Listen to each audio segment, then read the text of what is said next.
Hello bachcho, let's read out the question first. In figure, a ball of mass m equals 60 gram is shot with a speed of vi equals 22 meter per second into the barrel of a spring gun of mass capital M equals 240 grams initially at rest on a platform. So यहाँ पर आप देख सकते हैं gun है, उसका मास है capital M, उसमें स्प्रिंग लगी हुई है, इसके द्वारा ठीक है ना एक बॉल है।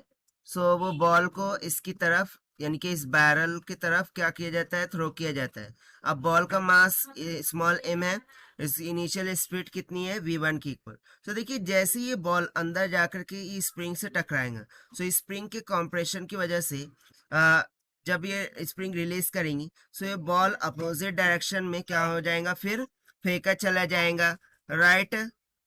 तो जैसा कि यहाँ पर हम देख सकते हैं कोई भी एक्सटर्नल फोर्स एग्जर्ट नहीं हो रही है। सो यहाँ पर कंजर्वेशन ऑफ मोमेंटम का कंसेप्ट लगने वाला है। तो चलिए फर्दर हम क्वेश्चन पढ़ते हैं कि फ्रिक्शन लेस सरफेस है, ये कैसी सरफेस है, friction less surface. Now the ball strike in the barrel at the point of maximum compression of the spring.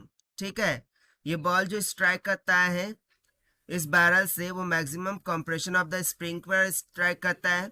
Assume that the increase in thermal energy due to friction between the ball and the barrel is negligible. So while we have to neglect the thermal energy between the collision of this ball and barrel, so what is the speed of spring gun after the ball stops in the barrel? यदि ये ball stop हो जाए barrel के अंदर, सो उस time पर spring की जो स्पीड रही होंगी, ठीक है ना, स्प्रिंग गन की वो क्या रही होंगी, वो हमें कैलकुलेट करके बताना है। सो स्टार्ट करते हैं हम सॉल्यूशन से, but before of it's let's talk about the key concept which we are going to use here for this question. So as there is external force is zero, so I can say that हम यहाँ पर use कर सकते हैं conservation of momentum का concept. सो according to conservation of momentum simply क्या हो जाएगा कि initial momentum will be equals to the final momentum. ठीक है, सो बस इसी कंसेप्ट का हमें यहाँ पर यूज करना है।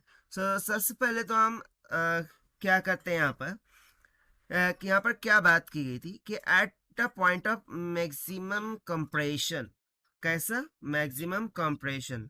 सो यदि मैं यहाँ पर बात कर लूँ कि एट मैक्सिमम कंप्रेशन, ठीक है ना, मैक्सिमम कंप्रेशन पर यदि हम बात करें, बोथ बॉल एंड बैरल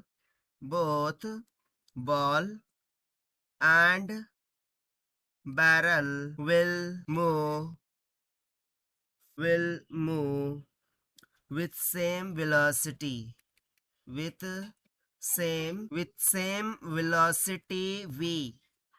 ठीक है, वो दोनों सेम वेलोसिटी v से क्या करेंगे, मूव करेंगे। ठीक है, सो इसके अकॉर्डिंग यदि मैं अब यहाँ पर लगा दूँ कंजर्वेशन ऑफ मोमेंटम का कंसेप्ट, सो जो इनिशियल मोमेंटम है ये इक्वल होगा फाइनल मोमेंटम के।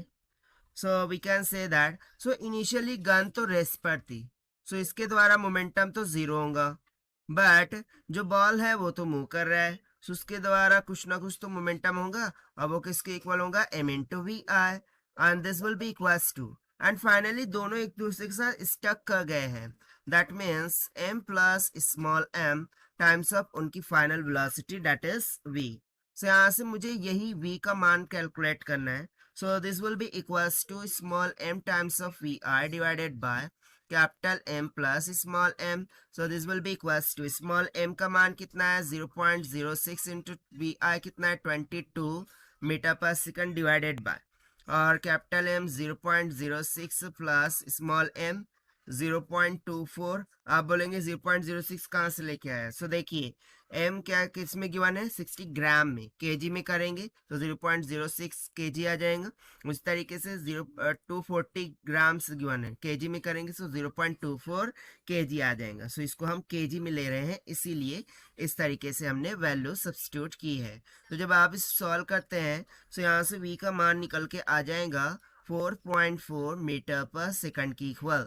और यही हो जाएगा हमारा आंसर जो कि हमसे पूछा गया था थ्रू आउट द क्वेश्चन, और ये हमने फाइंड आउट किया है by using the concept of conservation of momentum. So this is the required solution. I hope you understood well. Best of luck. Thank you.